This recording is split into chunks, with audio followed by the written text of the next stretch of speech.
Hello dear aspirants, welcome to SPM focus UPSC. आज के 27 मई 2025 के एपिसोड में हम डिस्कस करेंगे 4 इंपॉर्टेंट टॉपिक्स।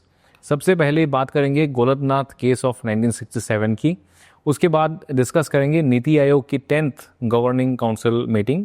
फिर देखेंगे कैसे इंडिया ऑफिशियली दुनिया के 4th लार्जेस्ट इकोनॉमी बन गया है। और आखिर में डिस्कस करेंगे मेघालय में एक नए केव ड्वेलिंग फिश स्पीसीज के डिस्कवरी के बारे में।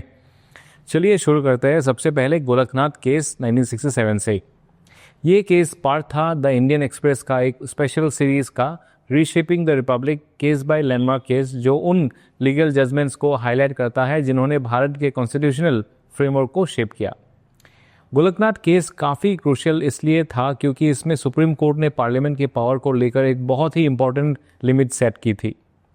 केस के बैकग्राउंड की बात करें तो गोलकनाथ फैमिली, जो रेवरेंड हेनरी गोलकनाथ के डिसेंडेंट्स थे, पंजाब के जालंधर में 500 एकर्स से ज़्यादा एग्रीकल्चर लैंड के मालिक थे। जब पंजाब गवर्नमेंट ने लैंड रिफॉर्म लॉज के तहत उनकी लैंड एक्वायर करनी चाहिए तो फैमिली ने सुप्रीम कोर्ट का सहारा लिया। उनका आर्गुमेंट था कि इन लॉज ने उनका राइट टू प्रॉपर्टी, जो उस समय article 19 clause 1 sub clause F के अंदर एक फंडामेंटल राइट था, उसे वायलेट किया। उन्होंने स्पेसिफिकली चैलेंज किया था कॉन्स्टिट्यूशन की first amendment of 1951, fourth amendment of 1955 और 17th अमेंडमेंट ऑफ 1964 को। तीनों अमेंडमेंट्स उनके प्रॉपर्टी राइट्स को लिमिट कर रहे थे और जुडिशियल रिव्यू को भी बाईपास कर रहे थे through the 9th schedule. Supreme court में ये क्वेश्चन उठा, क्या पार्लियामेंट आर्टिकल 368 के अंदर फंडामेंटल राइट्स को अमेंड कर सकता है? कोर्ट का वर्डिक्ट आया 6-5 मेजॉरिटी के साथ, जिसमें कहा गया कि नहीं, पार्लियामेंट फंडामेंटल राइट्स को अमेंड नहीं कर सकता। कोर्ट ने क्लेरिफाई किया कि कॉन्स्टिट्यूएंट पावर और ऑर्डिनरी लेजिस्लेटिव पावर अलग चीज़ें हैं और अगर फंडामेंटल राइट्स को चेंज करना है तो एक नई कॉन्स्टिट्यूएंट असेंबली की ज़रूरी होगी। इन रूलिंग से पहले के जजमेंट्स को ओवरटर्न कर दिया, जहां पार्लियामेंट को कॉन्स्टिट्यूशन के किसी भी हिस्से को अमेंड करने की छूट दी गई थी। गवर्नमेंट ने रिस्पॉन्स में 24th कॉन्स्टिट्यूशनल अमेंडमेंट पास किया 1971 में, जिससे पार्लियामेंट का अमेंडमेंट पावर रिस्टोर हो गया। इस केस ने डायरेक्ट रोड ओपन किया 1973 के केशवानंद भारती केस के लिए, जहां बेसिक स्ट्रक्चर डॉक्ट्रिन इंट्रोड्यूस हुआ। अब चलते हैं अगले टॉपिक की तरफ, 10th governing council meeting of NITI Aayog. NITI Aayog को 1 जनवरी 2015 को बनाया गया था प्लानिंग कमीशन का रिप्लेसमेंट के रूप में।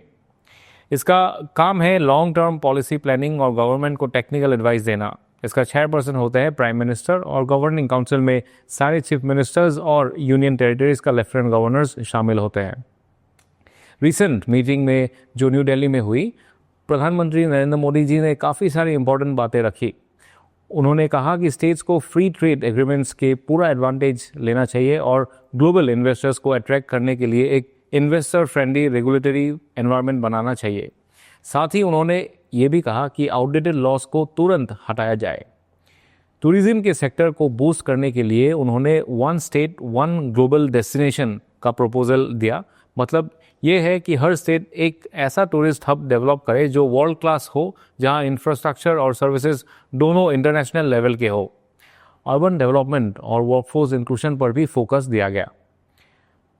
पीएम मोदी ने कहा कि अर्बनाइजेशन का पेस जो देखते हुए हमें फ्यूचर रेडी सिटीज़ बनानी होगी जो सस्टेनेबल, इनोवेटिव और डिजास्टर रिजिलियंट हो।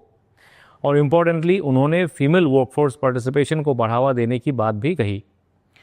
अब बात करते हैं एक मेजर इकोनॉमिक माइलस्टोन की। इंडिया अब ऑफिशियली 4th लार्जेस्ट इकोनॉमी बन गया है।